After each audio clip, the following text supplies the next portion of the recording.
करौली शंकर गुरुदेव जी की एक और वीडियो में आप सभी का स्वागत है। अगर आप हमारे चैनल पर नए हैं तो हमारे चैनल को लाइक शेयर सब्सक्राइब करें, बेल आइकन को ऑन कर लें ताकि हमारे हर वीडियो की नोटिफिकेशन आप सभी को मिल जाए। और अगर आपने अभी तक मेरे ब्लॉग चैनल को सब्सक्राइब नहीं किया है तो मयूरी पढ़ते ब्लॉग्स टाइप करके मेरे ब्लॉग चैनल को भी ज़रूर सब्सक्राइब करें।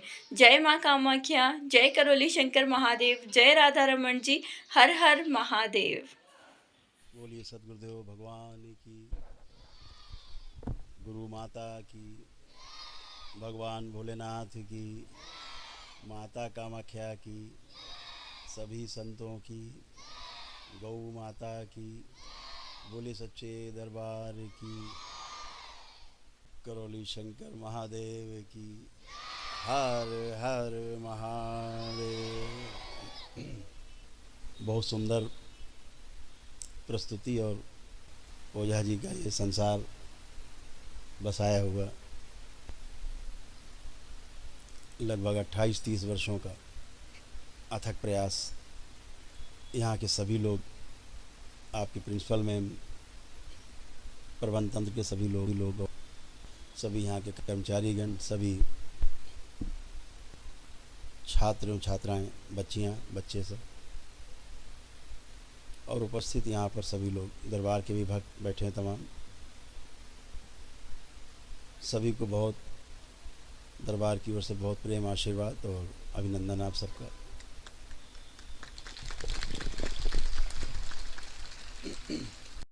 अभी हमारे बीच में प्रेस के कुछ मित्र थे, पूछ रहे थे गुरुजी ये क्या प्रोग्राम है, कभी देखा नहीं ऐसा प्रोग्राम है क्या।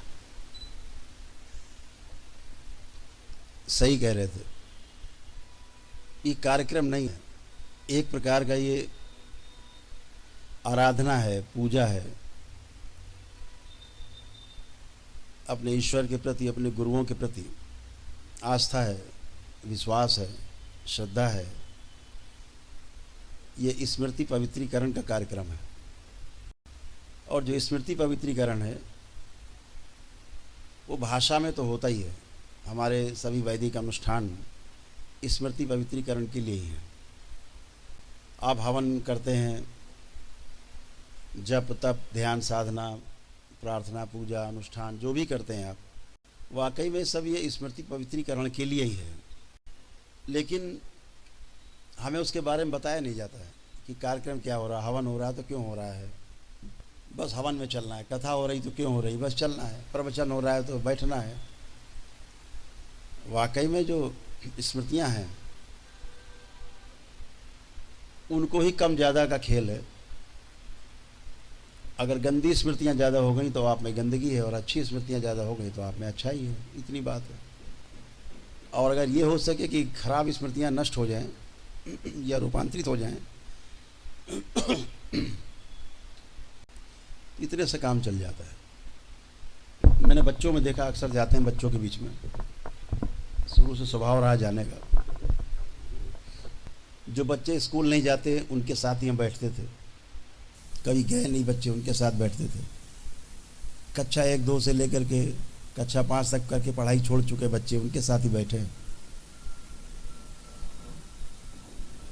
IITN बच्चे उनके साथ ही बैठते थे, उनके भी जाते थे ओरिएंटेशन, जो ओरिएंटेशन प्रोग्राम में जो उनका ओरिएंटेशन होता था उस प्रोग्राम में भी, और जो कुछ नहीं पढ़े लिखे उनके प्रोग्राम में भी कोई ज़्यादा अंतर नहीं होता है। एक तरफ वो संख्या है जो पढ़ लिख नहीं सकी और उसका उन्हें बड़ा अफसोस होता है, और एक तरफ वो संख्या है जो बहुत पढ़ी लिखी है लेकिन कुछ कर नहीं पा रही है, उनको भी अफसोस होता है। दोनों ही अफसोस में है, दोनों ही समस्या में है। जो नहीं पढ़ पाए वो भी समस्या में है, जो बहुत पढ़ गए उनमें भारी संख्या है इसी को जो समस्या में है। आखिर समस्या आती कहाँ है? वास्तविकता अपनी जगह पर है। दो चीज़ें बहुत सिंपल हैं जिन्हें आपको समझना होगा। पहले, आप विद्यार्थी हैं, आप में समझने की क्षमता बहुत ज़्यादा है। एक है ज्ञान, दूसरा है सूचना। आपको जो विद्यालय से मिल रहा है वो सूचना है, ये ज्ञान नहीं है। सूचना आपको आचार्यों के द्वारा मिलती है, यानी थ्योरी, और थ्योरी को जो प्रैक्टिकल में परिवर्तित करते हैं उनको समाज में गुरु के नाम से सम्मान मिलता है। जो प्रैक्टिकल करके, जो आप थ्योरी में सीखते हैं, समझते हैं, समझने की कोशिश करते हैं, उसको प्रैक्टिकल करके दिखाने वाला, कराने वाला आपको गुरु कहलाता है। आचार्यों में गुरु में इतना अंतर, थोड़ा सा अंतर है। अभी गुरुओं की तो बाढ़ आई हुई है, पूरी प्रवचन चल रहे हैं चारों तरफ। अच्छा काम है वो भी, कुछ तो कर रहे हैं बेचारे, कुछ तो कर पा रहे हैं, लेकिन वास्तविकता जो है वो कुछ अलग है। अगर प्रवचन करने वाला अपने जीवन में जो कर रहा है और उसकी बात आपसे करता है, अनुभव कर रहा है और आपको अनुभव कराता है, तब तो बात आपके समझ में आती है, अन्यथा आपके बात समझ में नहीं आती। तो वास्तविकता कुछ होती जिसको हम जानने का प्रयास करते हैं, लेकिन उसके पहले कुछ चीज़ें हम माने रहते हैं। जैसे ईश्वर है, एक मान के बैठे हैं। ईश्वर कहाँ है, कैसा है, दिखता कैसा है, पता नहीं, जाना नहीं। जब तक ईश्वर को जानते नहीं तब तक भ्रम बना रहता है। जिस दिन ईश्वर को जानने की प्रक्रिया शुरू करते हैं, यानी जो माना हुआ है उसको जानने का प्रयास करते हैं, उस दिन जीवन में एक अद्भुत घटना घटती है। वो गुरु के सानिध्य में होती है, पूर्ण गुरु के सानिध्य में होती है। जैसे हमारे पूजनी बाबा जी, माँ, इनके सानिध्य में जब आप आते हैं, जैसे आज आप इनके सानिध्य में हैं, तो आज आपको बहुत ज़बरदस्त अनुभव होने वाले हैं आप सभी को। आज यहाँ विद्यालय में केवल बातें नहीं होने वाली हैं, आज ज़बरदस्त आपको अनुभव भी होने वाले हैं जो हमेशा आपके साथ रहेंगे। तो वास्तविकता को अगर हम जान लें ठीक से तो भ्रम टूटता है। जैसे अगर हम पूछें आपसे, आप साइंस के विद्यार्थी भी यहाँ बैठे हैं, कितने लोग हैं जो विज्ञान के छात्र हैं? विज्ञान, ऐसे कितने बच्चे हैं जो ये जानते हैं कि जल में कितने तत्व होते हैं? पहले 5 तत्वों के बारे में सुना आपने कभी? 5 तत्वों के बारे में, जिसको भगवान बोलते हैं। भगवान का नाम सुना है? भगवान सुना है? भगवान परीक्षा में पास कर दो, अच्छे नंबर दे दो, ऐसा करते हो आप लोग? दिखा भगवान? नहीं दिखा, तो हम दिखाते हैं आपको भगवान। आज आपको भगवान समझ में आएगा। भगवान, भगवान में कितने अच्छा नहीं पता है? भा, गा, वाह, वाह में बड़े आ की मात्रा लगी है तो आ, और फिर ना, 5 हो गए।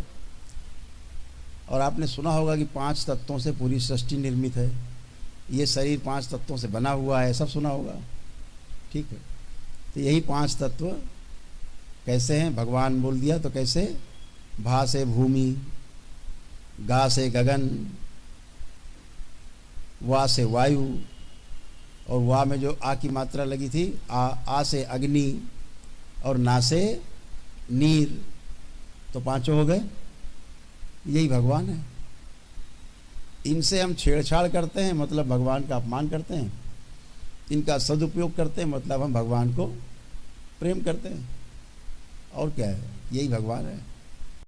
इस भगवान के साथ संतुलन अगर बना हुआ है इन 5 तत्वों में, तो आप निरोगी हैं।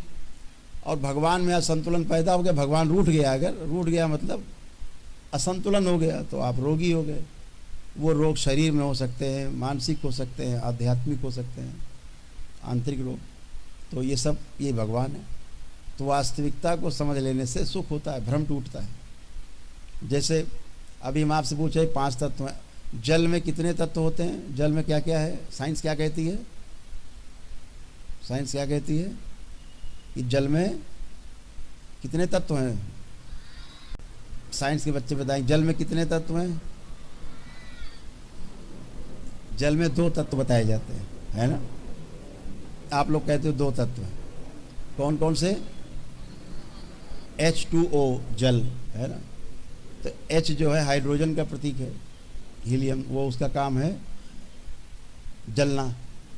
अग्नि का काम है जलना, अग्नि का प्रतीक है H, H2, 2 भाग अग्नि और 1 भाग ऑक्सीजन, H2O।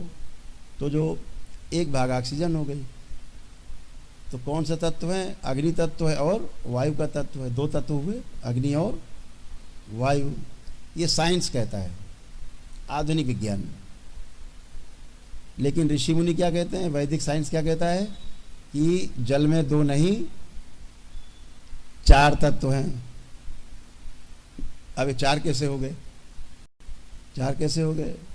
अभी तो आप जब वहाँ लिख देंगे ना, परीक्षा में पूछा जाएगा कि जल में कितने तत्व, आप लिख दोगे 4 तो फेल हो जाओगे। टीचर कहेगा ये तो पागल हो गए। क्यों? इसलिए पागल हो गए कहेंगे कि वहाँ तो 2 ही लिखे हैं, तो वहाँ 2 ही आपको लिखना पड़ेगा। लेकिन समझ लेना आवश्यक रहता है, अपने अंदर समझे रहना चाहिए कि 2 नहीं 4 तत्व हैं। कौन कौन से हैं? इन 5 तत्वों में से 4 हैं जल में। आपने अग्नि और वायु तो देख लिया। 2 और कौन से हैं?